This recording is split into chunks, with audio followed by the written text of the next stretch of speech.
Good evening, everybody. Let's see.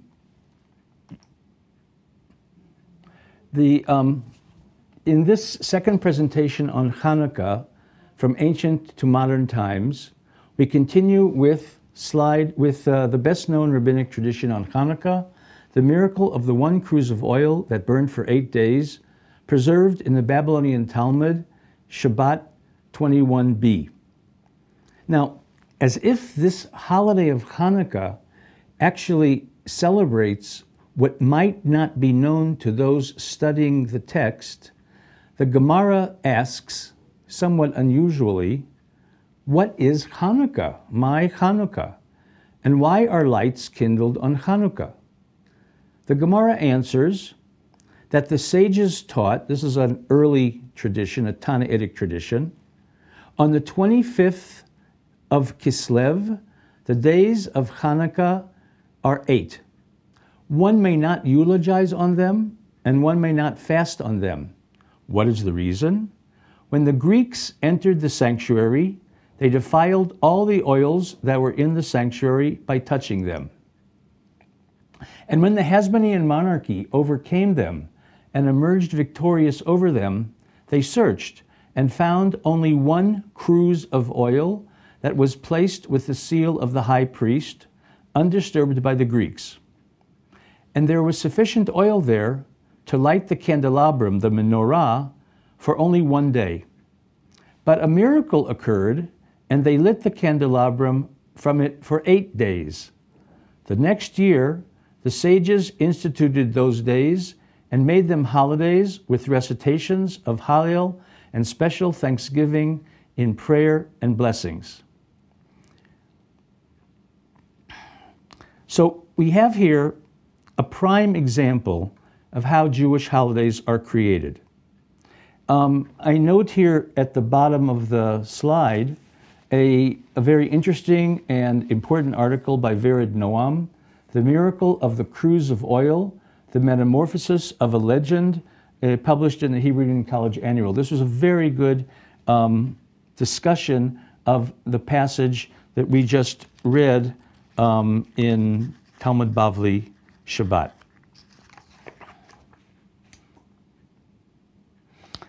Now, on the mitzvah of Hanukkah, again, we're still in the Babylonian Talmud Shabbat 21b.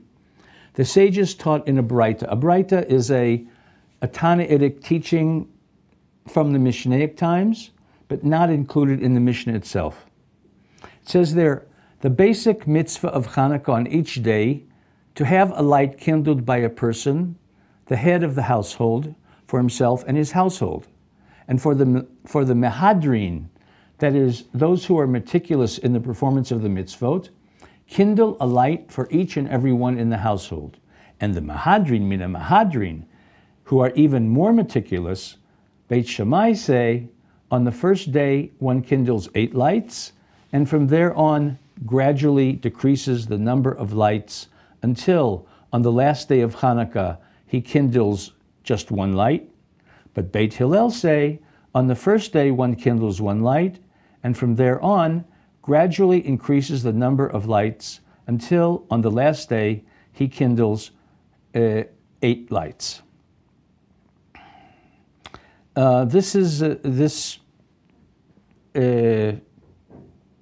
The position of Beit Hillel is, of course, the practice that we have today. Now, the Talmud continues by instructing where to place the menorah. The sages taught in a Braita, again an early Tannaitic tradition,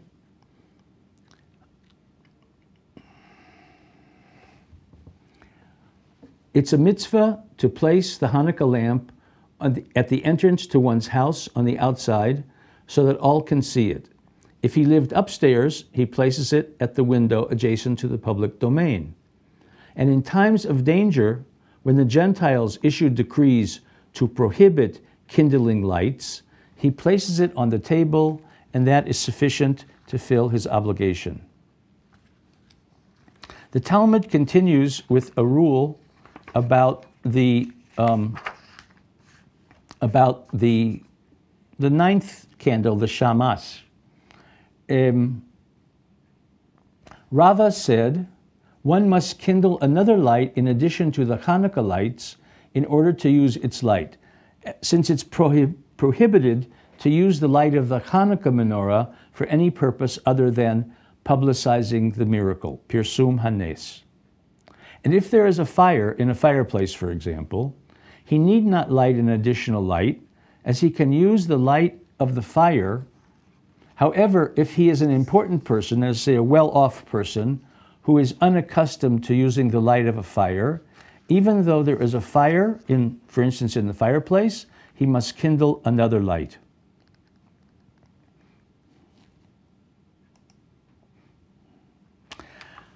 Okay, so far, we have covered the well-known version of the story of Hanukkah and the commandments of Hanukkah.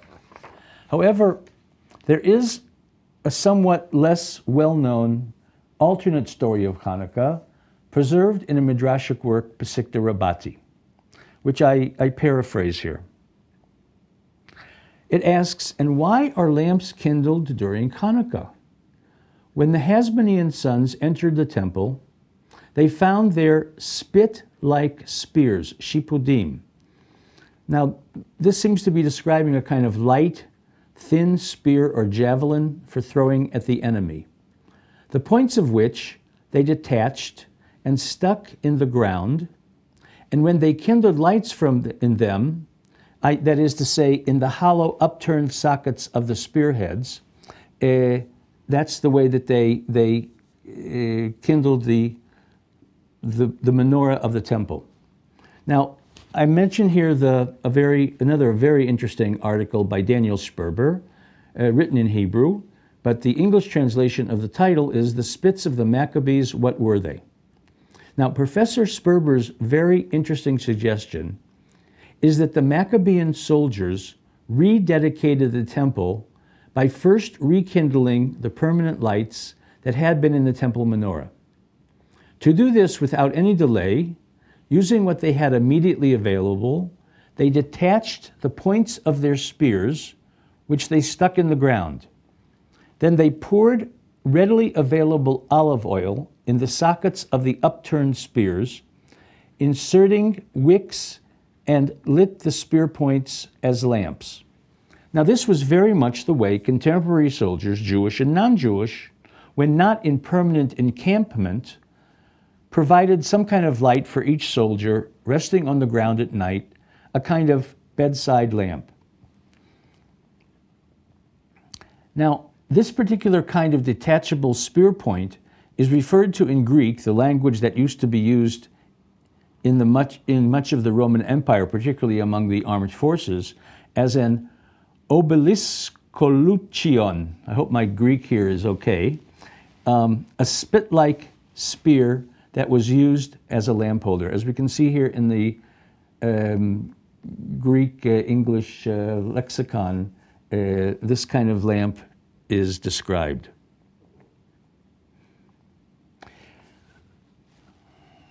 Here we have a picture of someone posing rather dramatically, I think, as a Roman soldier. He is shown, quite correctly, holding a spear with a detachable point. We also see here a selection of images of such Roman spears.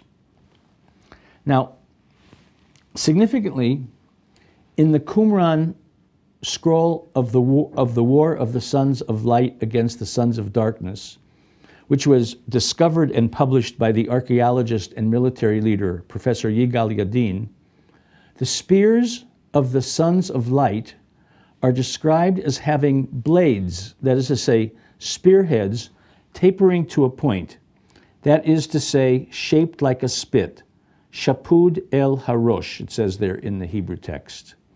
Professor Yadin even supplied a graphic reconstruction of this specific kind of spit spear and drawings of actual spit spears from Greco-Roman times. Now, we're going to continue with a reading from a sermon from Rabbinic times that is related to Hanukkah.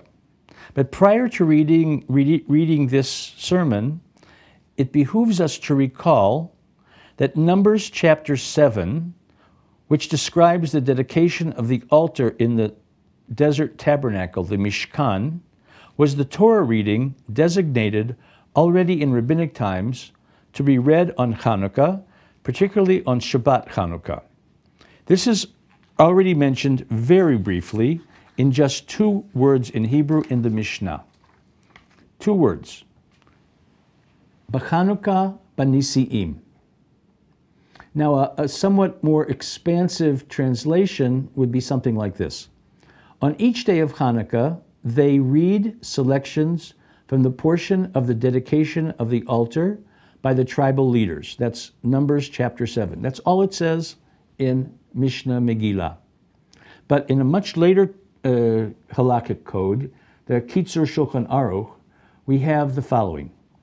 Much more elaborate description of how this Torah reading should be carried out. Each day of Hanukkah, we call 3 men to the Torah to read from the offerings of the tribal leaders in Parashat Naso, Numbers chapter 7. On the first day, we begin from Numbers 7 verse 1, which says there, it was on the day that Moses completed setting up the tabernacle, Vayehi bayom kalot Moshe, and we read 11 verses through to verse 7, chapter 7, verse 11. The Lord said to Moses, let them present their offerings for the dedication of the altar, 1 tribal leader each day. Now,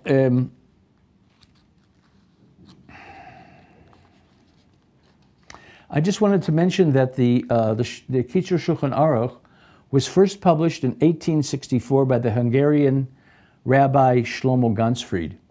It was designed to provide a popular guide to the much-used sections of the 16th century Shulchan Aruch of Joseph Caro, who was living at the time when he wrote it in Safed, Israel.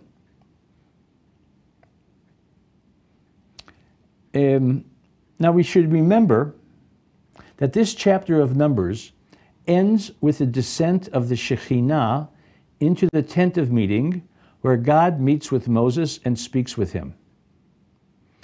And when Moses went into the tent of meeting, the Ohel Moed, that he might speak with him, then he heard the voice speaking unto him from above the ark cover that was upon the ark of the testimony, the Aron HaEdut, from between the 2 cherubim, and he spoke unto him. Now, as we mentioned in the first presentation last week, in Exodus 25, we learned that the purpose of erecting the sanctuary in the desert was to make a place for God to dwell on earth among human beings. Va'asuli mikdash v'shachanti betocham, and let me make a sanctuary, a mikdash, that I may dwell among them. Okay, so we're going to go on to reading from this rabbinic work, Pesiqta Rav Kahana. We have here the title pages, the cover of the Hebrew work, and the title page in Hebrew and in English. Before we move on, I want to explain the form, the structure of the text that we're going to read. The Midrashic sermon that we'll be reading is what is known as a Pesiqta, or proem form, that has a curious basic structure. It opens not with the verse that the proem is ultimately based on, but with a verse from afar, in this case, Song of Songs 5:1. I have come into my garden, my sister, my bride. This is followed by a series of Midrashic interpretations of that verse, what is sometimes referred to as an agadic middle section. That agadic middle section ultimately leads to the concluding citation of the Torah verse, in our case, on the day that Moses finished setting up the tabernacle, Numbers 7 verse 1, the first verse of the Torah reading for Hanukkah. Now, this literary structure, admittedly somewhat surprising to the modern reader, might be compared to an old-time sailing ship heading into a headwind, against the wind. This was done by not heading directly into the wind, but rather by tacking, first to one side and then to the other side, in a kind of zigzag path, eventually bringing us to where we want to go. Similarly, the proem takes a circuitous route from its point of departure, the verse from afar, in this case, Song of Songs, to its desired goal, the first verse of the Torah portion to be read on the relevant occasion, in this case, Numbers chapter 7, verse 1, Moses finished setting up the tabernacle. Okay, so here we have the text. And I want to just, before we begin reading it actually, I want to make another comment. And also surprisingly, we find that this sermon, though preached on Hanukkah, does not actually mention the actual practice or story of the holiday of Hanukkah. However, it does relate to Hanukkah indirectly by leading up to a concluding citation of the beginning of Numbers chapter 7, and it came to pass on the day that Moses finished setting up the tabernacle. From rabbinic times, this chapter has served as the Torah reading for Hanukkah. Now, also surprisingly, our homily on Hanukkah begins with a seemingly unrelated verse from the Song of Songs, chapter 5, verse 1. I have come into my garden, my sister, my bride. This is typical of the then popular proem form of the rabbinic homily. The Aramaic term that we're translating as proem is Pesiqta, literally opening. This is a kind of sermon, beginning this kind of sermon with a seemingly unrelated verse, referred to by some as the verse from afar, created a sense of drama by arousing the curiosity of the audience how the sermon will eventually lead to the opening verse of the Torah portion. As we will see, our proem continues with various imaginative interpretations of the opening verse from afar, from Song of Songs, and after a rather circuitous journey, does finally create, as expected, the connection to the first verse of the Torah reading.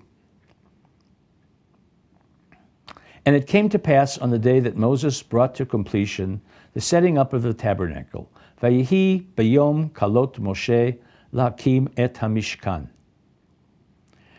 The fact that the proem concludes with the opening Torah verse suggests that this kind of sermon was used as a kind of homiletical introduction to the actual reading of the designated Torah portion, which immediately followed in the synagogue service. This understanding of the form and function of the proem was elaborated most fully by my teacher, Professor Yosef Heinemann, Zichrono Livracha. And as he noted, the Aramaic term Pesiqta, like its translation proem, suggests some kind of opening or introduction.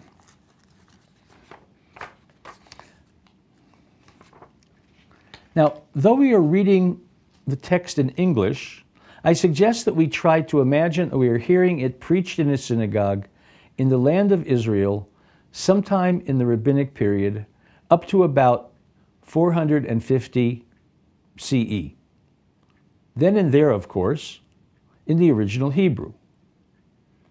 Such a sermon would be preached, perhaps even rendered dramatically in a kind of sing-song.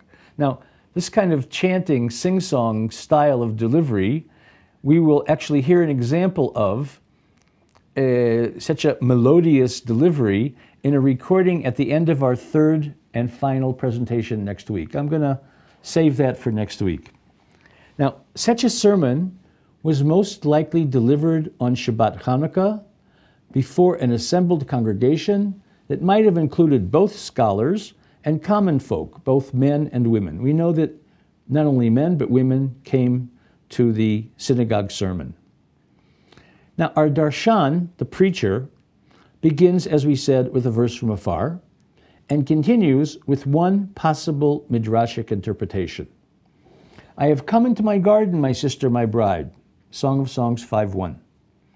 Rabbi Azariah said in the name of Rabbi Simon, this verse may be illustrated by a parable of a king who became so angry at his royal consort that he deposed her and sent her away.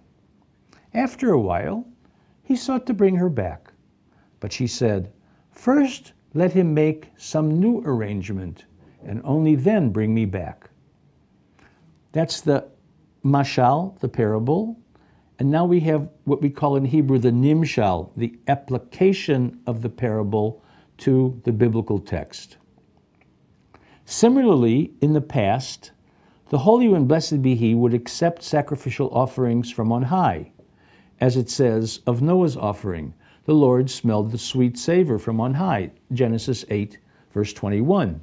But now He receives offering from below, as it says, I have come into my garden, my sister, my bride.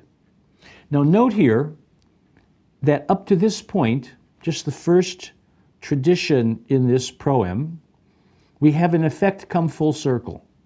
From the opening citation of the verse from afar, Bati Lagani, to the repetition of this same verse here, and this is quite typical, a kind of typical circular homiletical unit found often in Midrashic literature.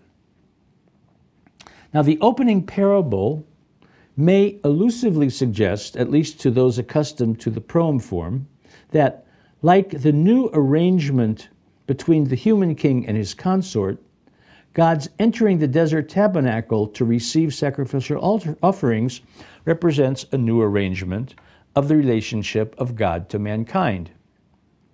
Others in the congregation, less scholarly perhaps, may just have enjoyed the parable as a brief peek into the interpersonal relations within the royal court and its being compared to developments in the relationship of God to mankind. The proem continues with another Midrashic interpretation of the opening verse. I have come into my garden, my sister, my bride. Rabbi Hanina said, in this verse, the Torah teaches you wedding etiquette. The bridegroom, the chatan, should not enter the chuppah, the bridal canopy, until the bride gives him permission.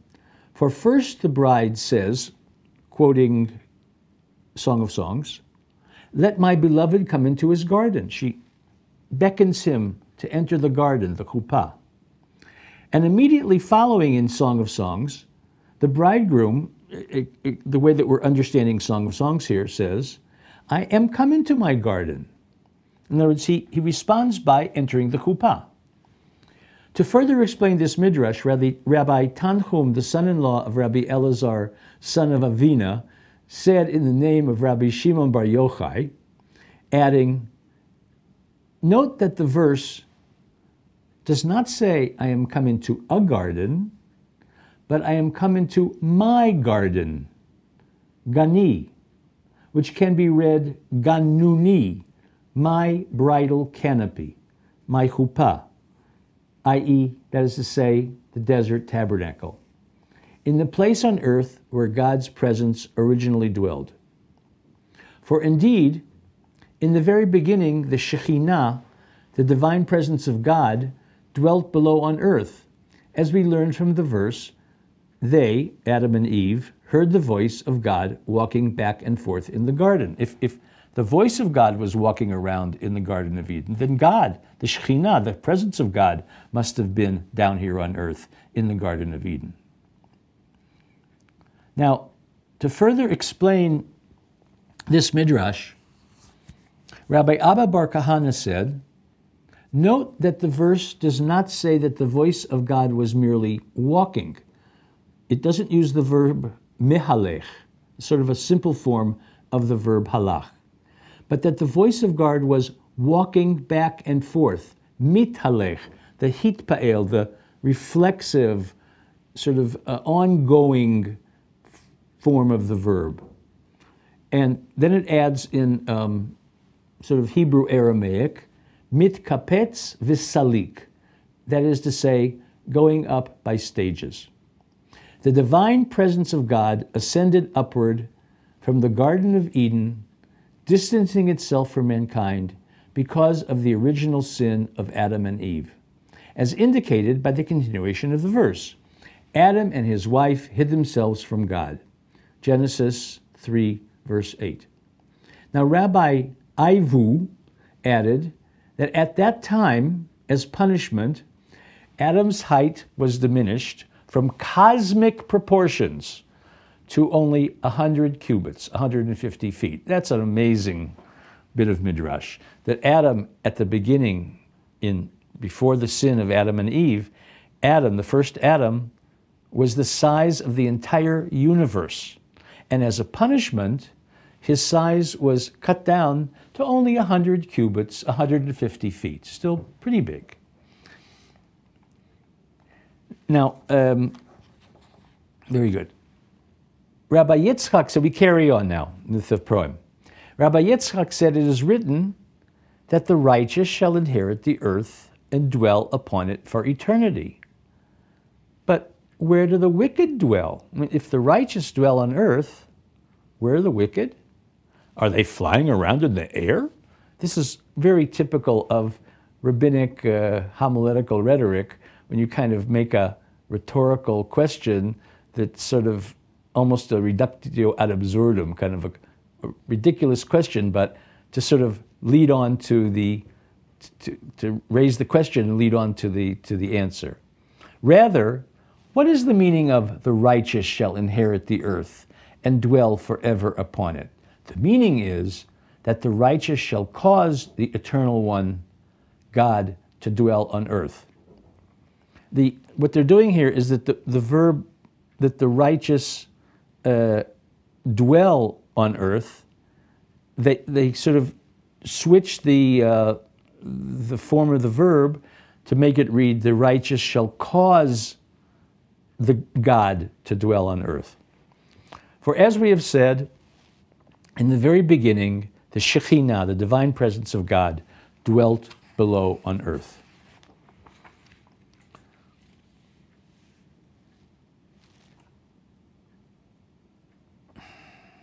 But when Adam sinned, how did the Shekhinah, first dwelling on earth, how did it go up into the upper heavens?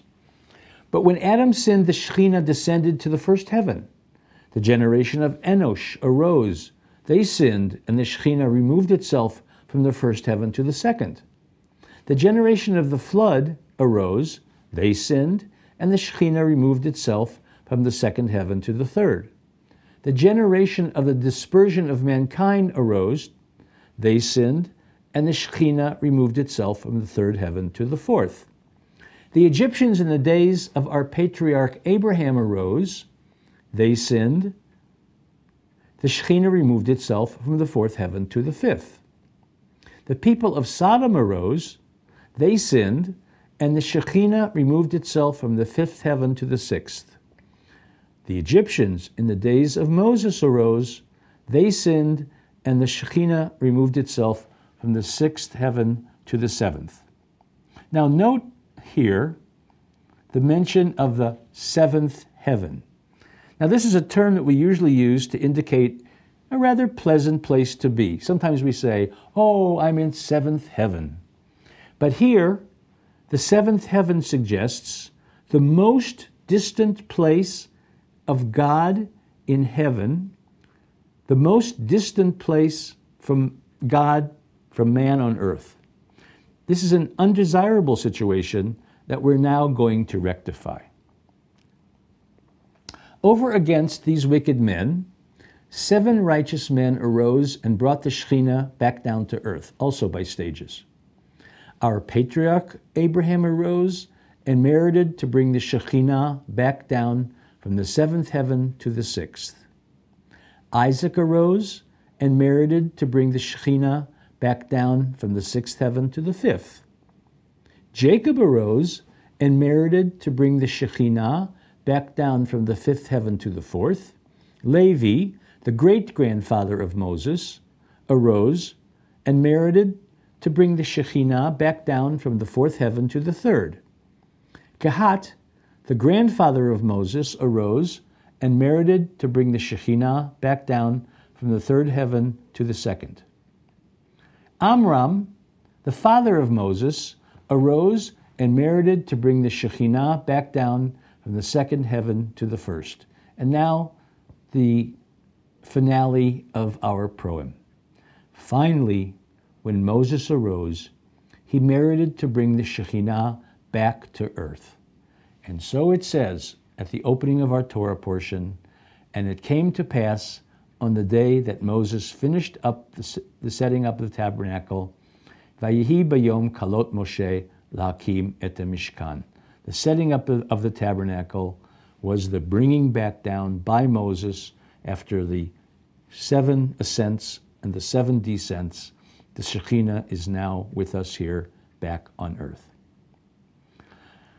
Now, that's pretty much the text in Pesiqta Rabbati, but I see that we have plenty of time left. I'll just go on a little bit about the proem here. The Hebrew original of the text that we have just read in English has been discussed by a number of scholars as a parade example of a proem sermon from rabbinic times. This text served as the text which very famous Reform rabbi, German Reform rabbi Leo Beck, originally evolved the idea that the proem was an introduction to the Torah portion. And my teacher, who I mentioned before, Professor Yosef Heinemann Zal, elaborated on this idea in a number of presentations that he gave at the World Congress of Jewish Studies and appeared in some articles that he wrote. In Pesiqta Rabbati, the text that we've been looking at, this proem is followed by several other proems, I think there's 3 there, and other Midrashic material leading to a beautiful ending in the style of what has been called the Messianic peroration. Now, if time permits, we'll look at some of this additional text. First, I want to mention that parallel versions of the proem that we have studied are found elsewhere in Midrashic literature.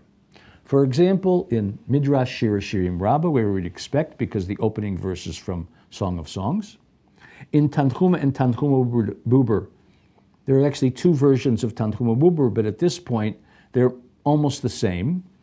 Tanchuma and Tanchuma Buber to Parashat Naso, where we would expect to find it, because that's where we have the first verse of Numbers chapter 7, Vayihi bayom kalot Moshe.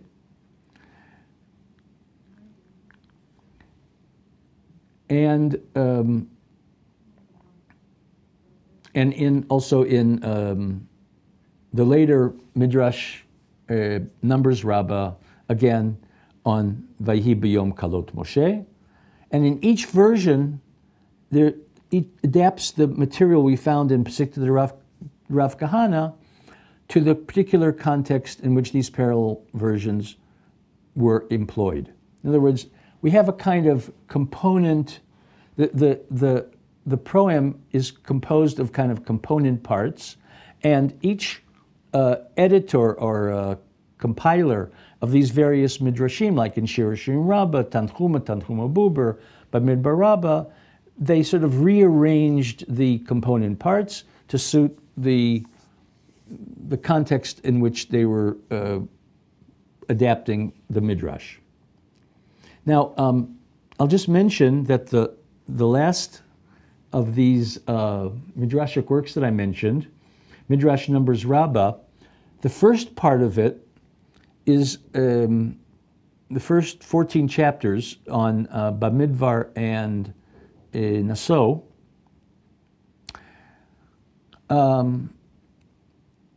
Are thought to be related to the school of Rabbi Moshe Hardarshan, who lived in Narbonne, France, in the 11th century and is frequently cited by Rashi.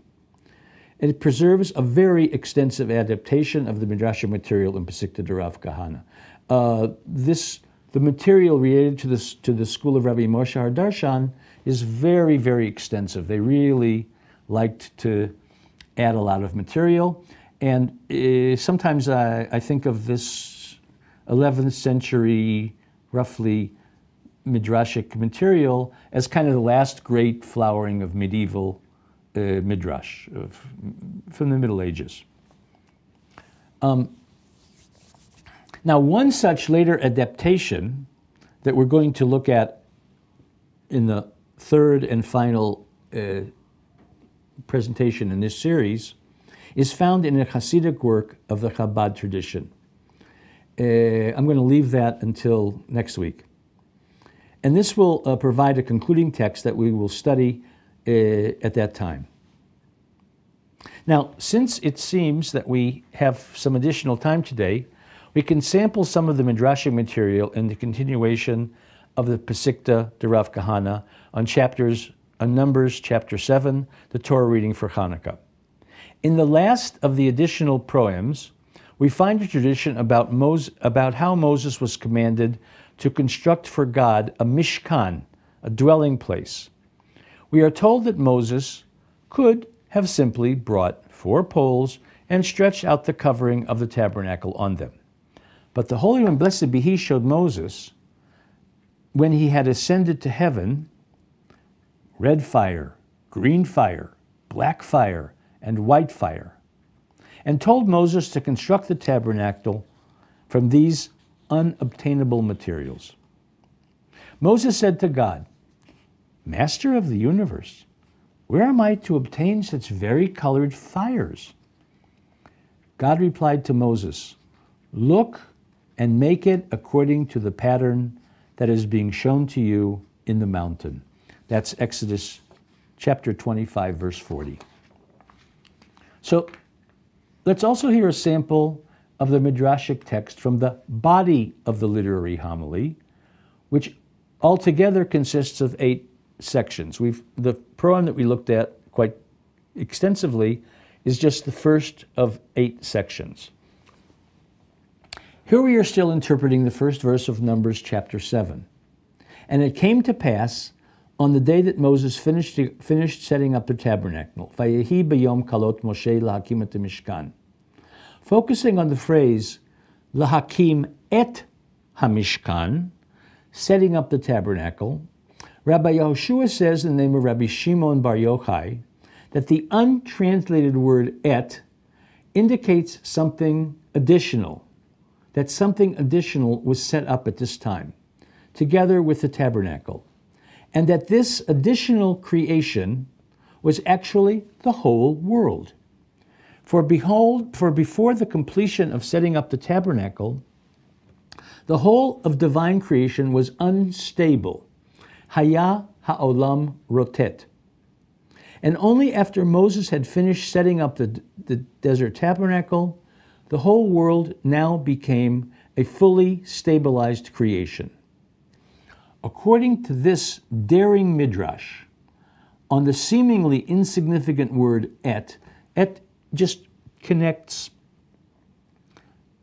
the verb to the direct object, beginning with the definite article ha, the. According to this daring midrash on the seemingly insignificant word et, the setting up of the desert tabernacle by Moses becomes an event of cosmic importance. In other words, just based on this little word et, we now turn the setting up of the tabernacle into an event of cosmic importance. The world is now firmly set as it had not yet been since the time of the original creation. Now, moving toward the end of our literary homily in Pesiqta Rabbati, on Numbers chapter 7, the Torah reading for Hanukkah, we have what I think of as an outstanding example of a messianic peroration. In this chapter of Numbers, we are told that the oxen for sacrifice were brought before the Lord by the princes on carts, agalot. The Lord says to Moses, accept these from them for use in the service of the tent of meeting. That's what it says in Scripture. But according to the Midrash, Moses is concerned lest one of the carts breaks down or one of the oxen dies, resulting in the desecration of the prince's sacrifice. There would be no way to actually carry on the sacrifice. So the Holy One, blessed be He, reminds Moses that these carts and oxen are for use in the sacred service of sacrifice, and therefore they have been given eternal existence. Nitan lehem havaya shehiyu kayamot leolam, it says there in the Hebrew text. Now, in the grand finale of the literary homily, we have an early teaching cited in the name of Rabbi Meir, who explains, until now, the oxen standing on the carts continued to exist. In all the intervening years, they have not contracted any disease, nor have they grown old or become enfeebled. And from this day, says Rabbi Meir, we can draw a Midrashic inference. He uses here the rabbinic technique called kal v'chomer, arguing from the lesser to the greater. Just as the oxen and carts, which were dedicated to the service of the tent of meeting, exist eternally, so too Israel, who are similarly dedicated to the service of God, how much the more so shall we exist eternally, as it says, Va'atem hadvekim b'Shem Elohechem chayim kulchem hayom. For you who are dedicated to the Lord your God are all alive today.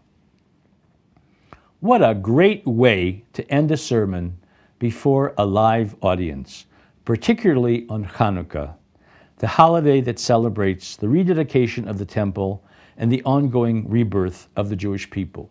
Also note that, as sometimes we have in these messianic perorations, at the end, the darshan speaks in the first person plural, we. He turns directly to his audience and says, we exist eternally. We, Israel, exist eternally.